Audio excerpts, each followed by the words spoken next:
All right, welcome back to the Built to Grow podcast. I'm your host, Tim Lyons, and we are the #1 fitness business podcast on the interwebs, self-proclaimed. Joined by Randy Angston. What's up, buddy?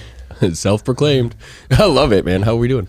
Good. Well, 400 plus episodes. I think we're up there somewhere. I don't know, a couple 100,000 downloads. So, anywho, really quick reminder that the Grow Summits, again, it's we're going to keep reminding you all the way up until it's too late. And then you're going to be like, oh, I wish I would have gone, because you're going to be FOMOing out when you see this stuff coming out in June. So Scottsdale, Arizona, I know it's a big deal to kind of fly out to an event and kind of like spend the money for a hotel and a plane ticket or driving out. I understand that. But what I also understand is that the only and best time for you to grow and learn is to get out of the four walls of your business. And so you're not focusing on putting out fires and trying to watch a Zoom video. You're in person, in the front row, watching the speakers, talking to other gym owners. What do you do when this happens? Oh, I'm facing this. What would you do? Or sharing your best practices with others. I mean that's how I learn. Absolutely. And that's why these in-person deals are so powerful. Well, somebody said it, I don't remember who we were working with, but they said, you don't repair a car while driving it.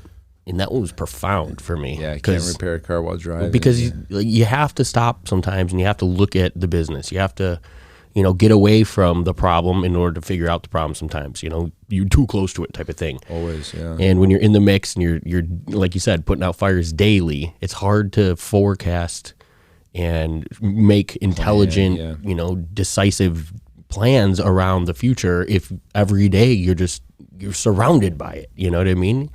So yeah, getting away for a weekend with the pure intention of growing the business. That's the best part. You're not going to fly out here, spend all that money and get a kettlebell swing certification or, do a workout with, some great instructor who's going to show you a new way to not do anything different. Well, everything here is going to be business focused. It's going to make you money. You're going to walk away at the end of the week, the end of the weekend, more knowledgeable, more clarity in your business. You can have a game plan for ways that you can literally take action the following day and make more money. Correct. And that's the biggest thing. Correct. Yep.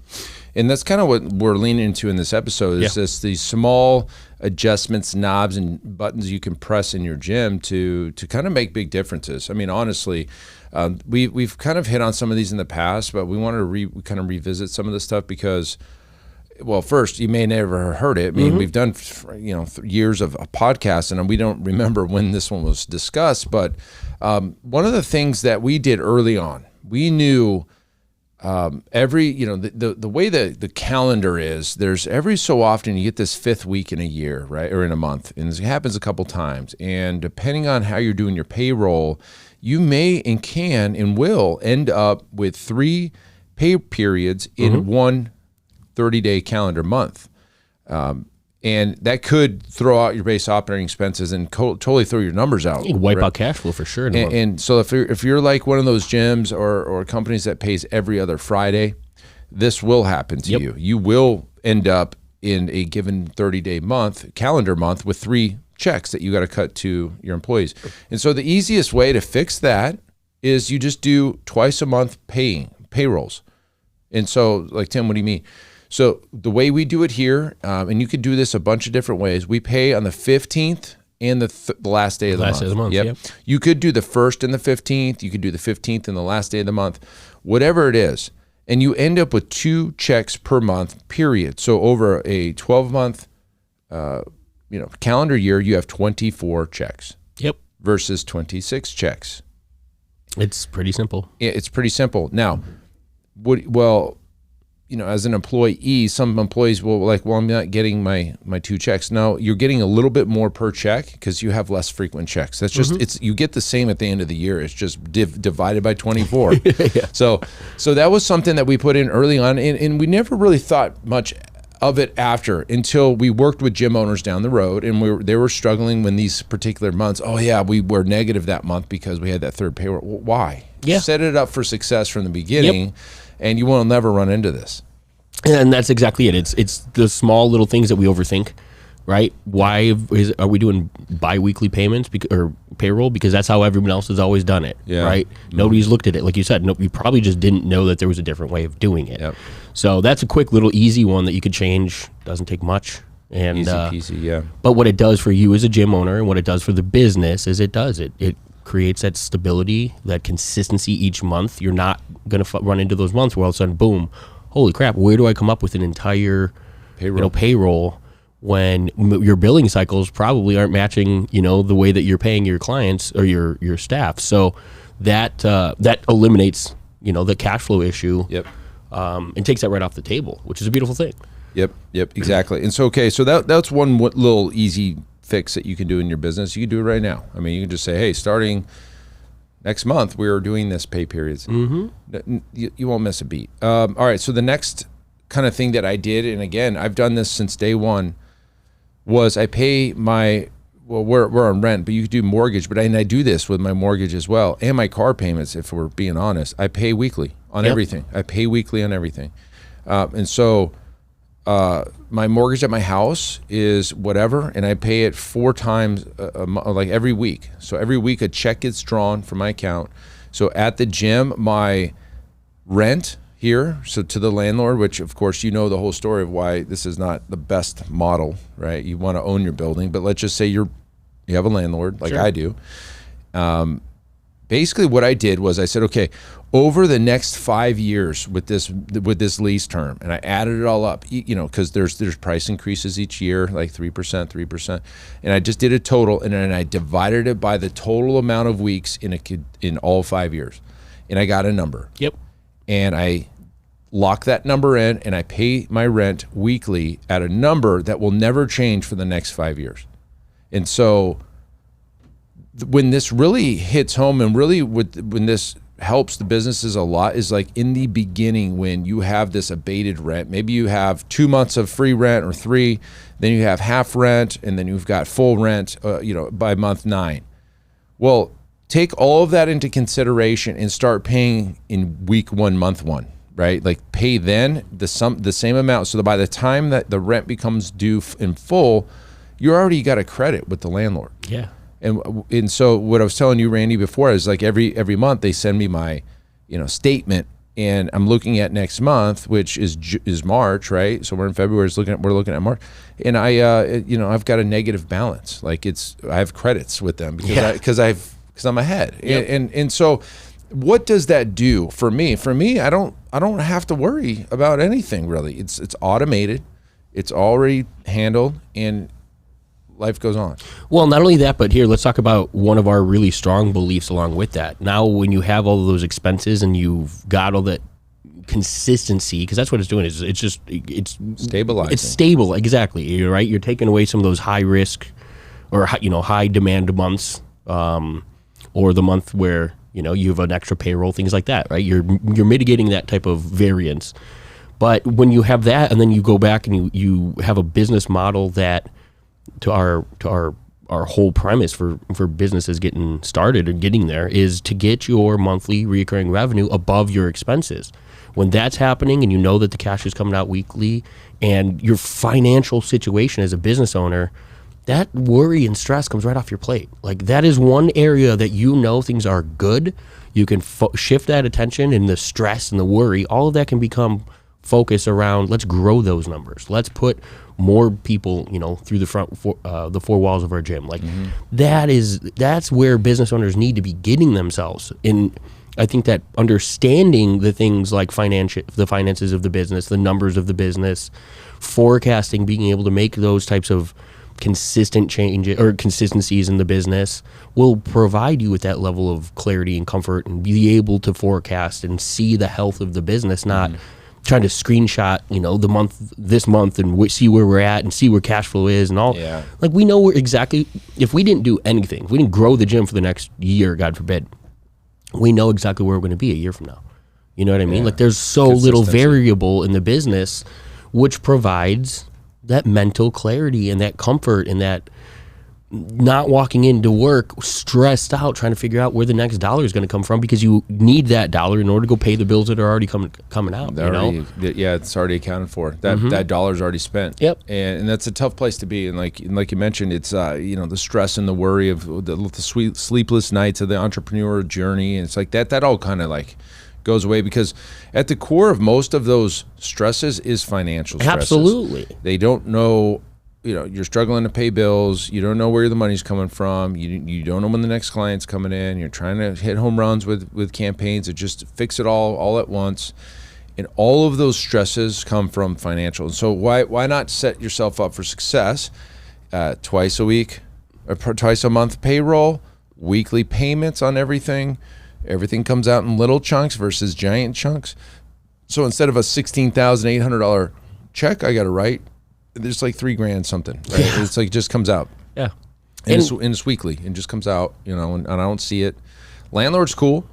She's like, oh, dude, this is great. Nobody's ever done this before. I'm like, well, it just works for me. I don't know about anybody else, but like, it works for me, so I'm just going to do it. And she's whole, right? Like, she's getting paid. Exactly, yeah. She's actually, that's a good point. She's actually getting cash quicker than what she expects it from, the terms of the agreement. And so, yeah, I mean, anybody you're throwing cash at's usually not the one complaining. Right. But, like every aspect of the business, you could take this further, and we could talk about weekly, billing for your memberships, right? Right. Yeah. Well, there's definitely two camps here as well. Absolutely. The weekly versus monthly frequency on billing, on dues, right? And so like this is the third one. If we go back to like 2015 when we were working with gyms in Australia and they were running with this weekly payment, or if they call it fortnightly on some of these, so it was like every 2 weeks kind of thing, because they were trying to marry up the bills with their pay at work.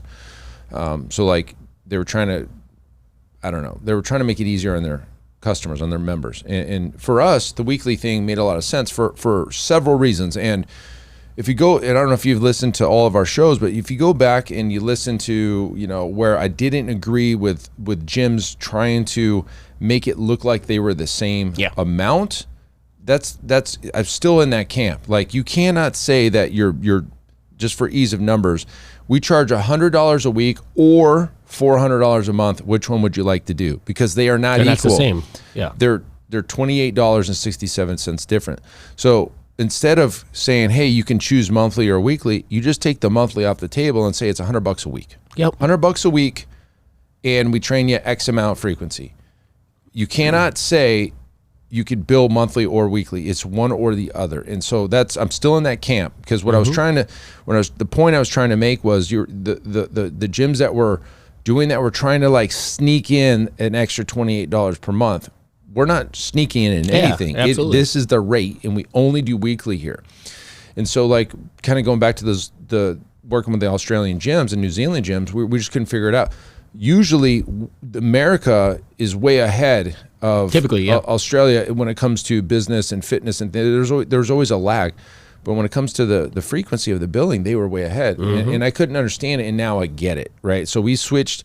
As of January 1st, 2023, there are no anybody like even grandfathered in doing monthly anything. Everything's weekly here, and we can forecast really clean. It's really easy to understand from the member standpoint. It's like X amount per week. Yeah, it's not a big chunk. It's a little bite-sized chunk. And we talk about our training in weekly breakdowns, frequencies, right? It's up to 2, up to 3 unlimited sessions per week is how we talk about our training. So matching the billing to that, the expectation the clients already has makes perfect sense for them, right?